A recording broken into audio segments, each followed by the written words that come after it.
আজ প্রিয় যুবক, আল্লাহকে সাক্ষী রেখে চুলের কত ডিজাইন তো বদলাইলা, কিন্তু ইনসাফ যদি থাকে, বিবেক থাকে, কোন ভদ্র বিবেকবান মানুষকে দেখায়ও, তাহলে তোমার সুন্দর লাগে কিনা?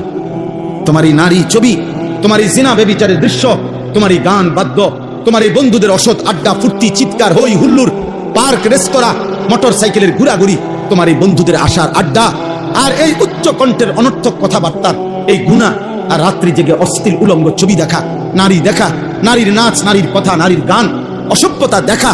তুমি ইনসাফ যদি থাকে, আমি বন্ধু শেষ কথা বললাম, তোমাদের অসংখ্য ছেলের চেহারার মধ্যে একজন মুমিনের যে সৌন্দর্য, মুসলমান যুবকের কিশোরের যে সৌন্দর্য, এমন সৌন্দর্য বহু আগেই চলে গেছে। তুমি দেখো, চেহারা অনেক আগেই নষ্ট হয়ে গেছে। 16 বছর 18 বছর বয়সী সন্তান এত সাফা ভাঙ্গা, এতটা জাফা ভিতরে, এতটা শুকনা থাকার কথা না, আরো নাদুস নুদুস থাকার কথা। কিন্তু গুনাহ, রাত্র জেগে অসভ্যতা, রাত্রি জেগে অশ্লীল দৃশ্য দেখা, হারাম গান বাদ্য, এই সমস্ত বেহুদা কাজের মধ্যে লিপ্ত থাকার কারণে আজ জিন্দেগি শেষ।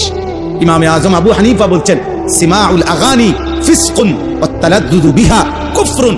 বাবা, আপনাদেরকে বলি, চায়ের দোকানেও বসে যারা নাটক সিনেমায় ওই গান আর বাদ্যের আওয়াজ শুনেন, আল্লাহর কসম, ইমামে আজম আবু হানিফা বলছে, গান শোনা প্রকাশ্য পাপ, আর গানের শুনে কেউ যদি মজা পায়, স্বাদ পায়, আহ আহ কি কইল রে, আতলা রে, এরকম পাওলা রে, ঠ্যাংলা রে,